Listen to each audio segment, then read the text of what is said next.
Hi friends, ஒரு சூப்பரான முட்டை சுக்கா எப்படி செய்யலான்றதை குயிக்காக பார்க்கலாம். நம்ம எத்தனை முட்டை வேணுமோ பாத்திரத்தில் உடச்சி ஊற்றிட்டு நீங்கள் தேவையான அளவுக்கு உப்பு, ஒரு 1/4 டீஸ்பூன் மஞ்சத்தூள், 1/2 ஸ்பூன் குழம்பு மிளகாய்த்தூள், 1 ஸ்பூன் மட்டும் வரமிளகாய்த்தூள் சேர்த்திட்டு நல்லா பீட் பண்ணிவிடுங்க. கொத்தமல்லி தழை தூவி சைடாக வச்சுட்டு ஒரு பாத்திரத்தில் லைட்டாக எண்ணெய் தேய்ச்சி நம்ம கலந்து வச்ச முட்டையை சேர்த்திக்கலாம். ஒரு 2 நிமிஷத்துக்கு முன்னாடியே இட்லி சட்டியை ப்ரீ ஹீட் பண்ணிவிட்டு கீழே ஒரு பாத்திரம் வச்சு நல்லா ஒரு 10 நிமிஷம் வேக விடுங்க.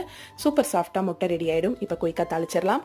ஒரு பேனில் நான் 3 ஸ்பூன் அளவுக்கு தேங்காய் எண்ணெய் சேர்த்திருக்கேன். 1/2 ஸ்பூன் கடுகுளுந்தம் பருப்பு, 1/2 ஸ்பூன் சோம்பு சேர்த்திக்கலாம். 2 கொத்து கருவேப்பிலை, ஒரு 1/2 ஸ்பூன் இஞ்சி பூண்டு பேஸ்ட் சேர்த்தி நல்லா பிரட்டி விடுங்க.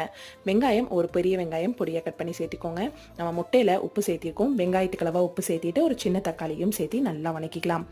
வெங்காயம் தக்காளி நல்லா வணங்கினதும் 1 ஸ்பூன் மட்டும் சிக்கன் மசாலா தூள் சேர்த்திட்டு கொஞ்சமாக தண்ணி ஊற்றி அந்த மசாலாவோட பச்சை வாசனை போனதும் நம்ம கட் பண்ணி வச்சிருக்க முட்டையை சேர்த்திட்டு கடைசியாக கொஞ்சம் பெப்பர் தூள் சேர்த்து பிரட்டி விட்டிங்கன்னா ஒரு சூப்பரான முட்டை சுக்கா ரெடி.